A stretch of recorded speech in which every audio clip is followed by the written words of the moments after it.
শোনার আগ্রহের কথা বলেছেন, কিন্তু এই আগ্রহ ক্রমাগতভাবে স্থিরিতভাবে রোজার যে তীব্রতা, বিশেষ করে ইফতারের আগ মুহূর্তে, সুতরাং যে আগ্রহের কথা আপনারা বলছেন সেই আগ্রহটি থাকবে না।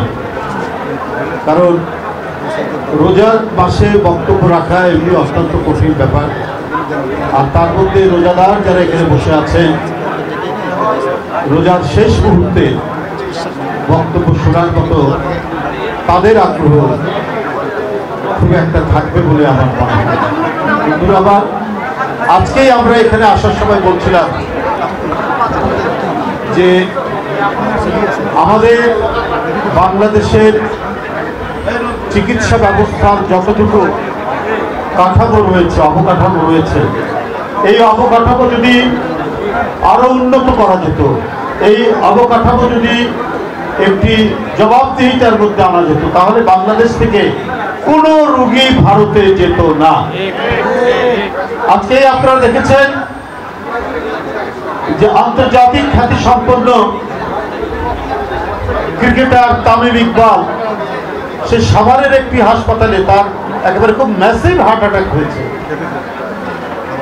সাভারের একটি হাসপাতালে তাকে রিং করানো হয়েছে, তাকে আজকে ঢাকায় নিয়ে আসা হচ্ছে। মোটামুটি ভাবে গ্র্যাজুয়ালি তারা সুস্থ হচ্ছে। আমাদের চিকিৎসকবৃন্দ যে গ্রন্থ পড়েন, যে বই পড়েন, অন্যান্য আশেপাশের দেশগুলো তাই পড়ে, কিন্তু কেন জানি একটা মাইন্ডসেট তৈরি করা হয়েছিল যে সেখানে না গেলে পরে বোধহয় ভালো চিকিৎসা পাওয়া যায় না। এটা ভ্রান্ত কথা। আমাদের চিকিৎসকবৃন্দ তারা গ্র্যাজুয়েট হওয়ার পরে পোস্ট গ্র্যাজুয়েশনের জন্য বাংলাদেশে অনেক উন্নততর শিক্ষার ব্যবস্থা হচ্ছে, বিদেশ যাচ্ছেন, সেখান থেকে ডিগ্রি আনছেন, কোনো অংশেই তো তারা কম না। কিন্তু মাইন্ডসেটের কারণে একটা বিরাট অংশ ভারতে চলে যেত। কিন্তু তারা কিন্তু আমাদেরকে, আমরা ডলার খরচ করে চিকিৎসা করাচ্ছি, সব কিছু করাই, কিন্তু তারা কখনোই আমাদেরকে বন্ধুর দৃষ্টিতে দেখতো না। যদি দেখতই তাহলে আজকেও তারা ভিসা দিয়ে নানা ধরনের গড়িমসি করে, এবং একটি বন্ধু দেশের মানুষদের প্রতি যে বন্ধু সুলভ আচরণ, সেই আচরণ কিন্তু তাদের কাছ থেকে পাওয়া যায় না। তাই আমি চিকিৎসক ভাই বোনদের বলবো যে আপনাদের যে দক্ষতা, আপনাদের যে পড়াশোনা, আপনাদের যে প্রফেশনালিজম যতটুকু বৃদ্ধি পেয়েছে, এইটার সাথে সিনসিয়ারিটি আরও বেশি যোগ হলে পরে বাংলাদেশে অন্যান্য দেশ থেকে চিকিৎসা করানোর জন্য বাংলাদেশে আসবে, আমি এটা গ্যারান্টি দিয়ে বলে দিতে পারি।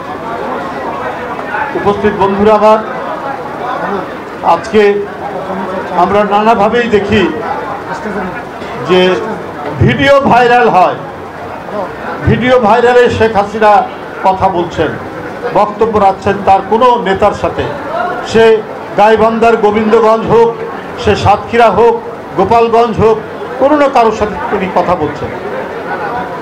এটা যদি তার কথা হয়ে থাকে তাহলে আমি বুঝবো এটা এআই বা অন্য কোনো পদ্ধতি না হয়ে এটা যদি শেখ হাসিনার কথাই হয়ে থাকে। কারণ এখন পর্যন্ত আমরা নির্ভরযোগ্য যা পেয়েছি তাতে মনে হয়েছে এটা শেখ হাসিনারই বক্তব্য। এখনো তার মানসিকতা থেকে খুনে ভাব, হত্যাকারীর ভাব যায়নি।